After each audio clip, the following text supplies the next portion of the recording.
Hello, everyone. This is Bentley out in Kent, Washington, and I want to give you a couple updates. We're first going to start with the 150 community tank of rainbows, and here you can see how it was planted before I did a lot of work. And now we'll shoot over to kind of midway through the work. So the first thing you should notice right off, like all the stems in the back have changed. All that tiger lotus, which there's 18 total plants so far.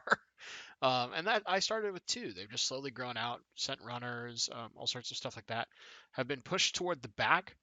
There's the sword there that's on the far right has been pulled forward. That's a haughty red pearl sword. It's a type of sword that stays low, so its leaves don't get super tall. They actually kind of spread out and fan open almost like a giant flower down on the ground.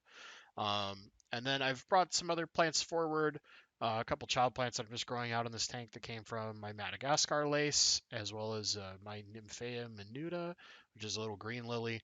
It's still really small right now because it had a bunch of leaves get broken off, so it's just got teeny tiny babies on it. Replaced all the stems in the back. So I used to have Pogostemon octopus, some rotundifolia, and some Ludwigia repens in that stem section in the back that crossed from basically the left-hand part of the wood, where that big tall stem of Pogostemon stellatus, this is just normal stellatus, starts, and then went all the way to the far right-hand side of the tank. That's all been replaced with just the Pogostemon stellatus. So unlike octopus, this is much finer leaves, gets very, very big and fans out if you have CO2 especially. And then the underside of the leaves are this really, really just beautiful purple color. It's got a lovely, unlike the big kind of whippy octopus leaves that you get from octopus, this gets lots of very fine leaves, kind of like a giant version of Limnophilia aromatica. Very, very pretty. And as it grows out, there's a ton of stems. You'll see a little zoom in, you'll see some more. And as you can see, like the water level's a little down because I did clean up a bunch of smuts that was in the water column from uprooting all this stuff and moving it around. And then in the very front, there's a new carpet. This is called Helanthium quadricostatus, which is not terribly common, but also not very rare. It's kind of a slightly bigger version of pygmy chainsword that grows in a little different pattern. And when it's fully grown and once it kind of adjusts to its new home, I'll show you kind of an update, and you get to see what this plant looks like.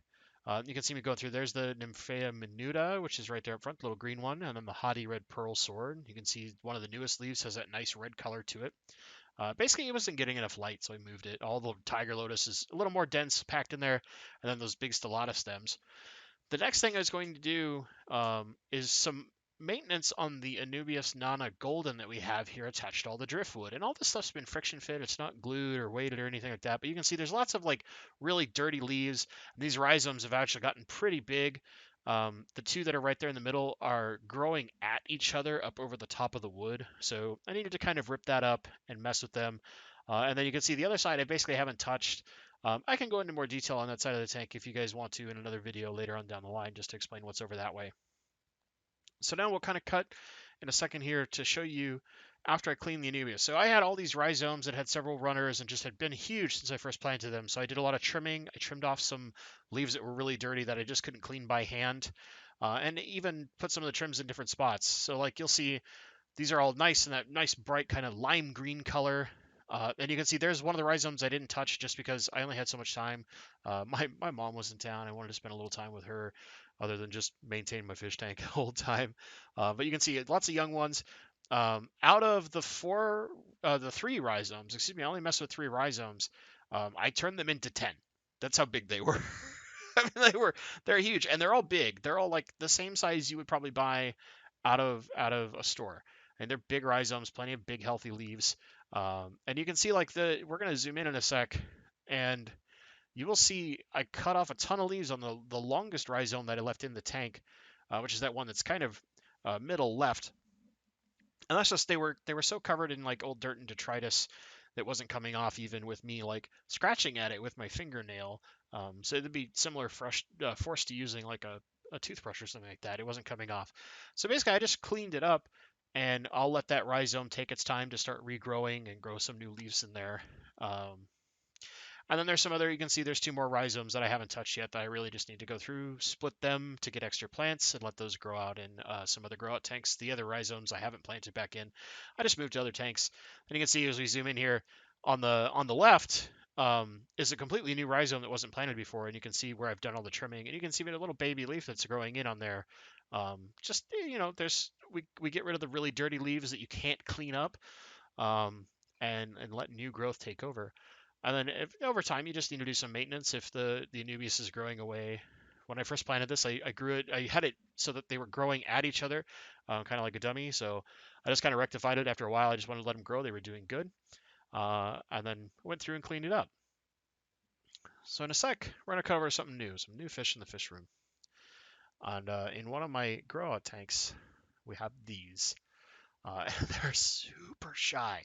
So these are Leopoldi angelfish.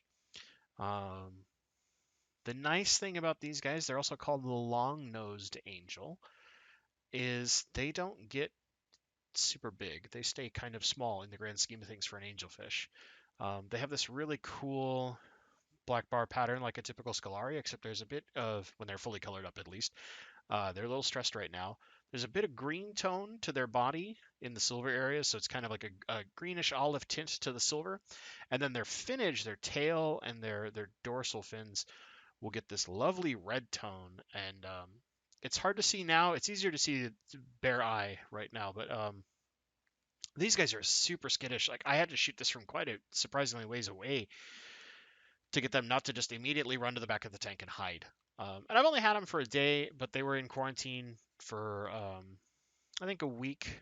Aquarium Co-op ordered them for me, and I'm not sure offhand if they were wild caught, but the way they are acting is a lot like they were wild caught and not tanked, raised, and used to people, because they're so skittish when people move in and out of the room, and for the most part they'll run away. But you can see them kind of picking around, um, looking for little bits of food and stuff in the water. And this is me standing quite a ways back just to hopefully get them not to run away immediately from me, but still be close enough to get a decent image. And they, aside from being very skittish, they're absolutely gorgeous. I mean, a camera can't really catch them properly. You can start to see right there in the center. You can see the red in their fins, and it's not just like the translucent see-through to the plants. I mean, there's legit beautiful red tone in the finnage on these guys. And as they get a little older and get to breeding size, you'll start seeing that kind of olive. You'll have this kind of nice metallic-y silver olive tone in the body too. Very similar in a way to like the Altum Angel, only they don't get anywhere near as big. Altums can get absolutely massive. In some spots, they used to use Altum Angels as a food source. They would get 10 inches, whereas these guys they typically only get like maybe 3. They stay pretty small. Like these guys honestly are probably young adults. They're probably not terribly far from what their full size will be. They might put on a little size, but they stay pretty small. But absolutely beautiful fish once they stop being so skittish. I have 6 total. I think at one point the 6th like finally pokes its head out and says hello, but I'm hoping that I can get at least 2 pairs out of the 6 fish and then potentially breed them, just because they're not super common in the hobby. You don't see them like at every store. You don't see Leopoldis. When you do, like some places kind of constantly have them available, which is awesome. But they're a really neat angel. The only thing to keep in mind, they are very territorial. A lot of angels are like that, but these guys are even more so. So realistically, you're probably going to have to do a species only tank. Luckily, they haven't been picking on the autosynclus in the tank. When I first brought them in, I had some Florida flagfish in here, just doing some algae cleanup duty. It's a little bit of hair algae that I had originally before the system had settled in. And those had to go immediately because those two are just going to fight like crazy. The nice part about these fish is they are already taking to flake and repashy food when they were in quarantine. So I kind of snuck over and fed them, and these are the only 2 that will actually be like front of the tank with me close after feeding them. The rest of them, and you'll see in a sec, I kind of pan over, are all hiding in their hidey corner, still nibbling at the food. But you can just kind of get an extra shot to see the barring patterns, and this guy here has got great red already coming in his fins, even though he's stressed out and kind of pissed. And you can see they've been fighting a little. There's a little damage to the tail fin there, but that'll all heal up in no time. The key thing to keep in mind, unlike Altums, these guys can go all the way to a 7 pH and even a little higher as long as the TDS isn't too hard. You want the water a little soft. Um, I've got this tank currently at about 6.4 pH or so, and you can see just how fast these guys are. They're so quick. Um, And then there's, this is like, say 40 or 50 TDS. I mean, it's pretty low aside from it's just basically straight nutrients for the plants and almost nothing else. There's a little bit of flue ball stratum to buffer it down. Anyway, I just wanted to give you guys a little shot. Here we are panning over. Thanks for watching. You'll see updates on these guys. Take care.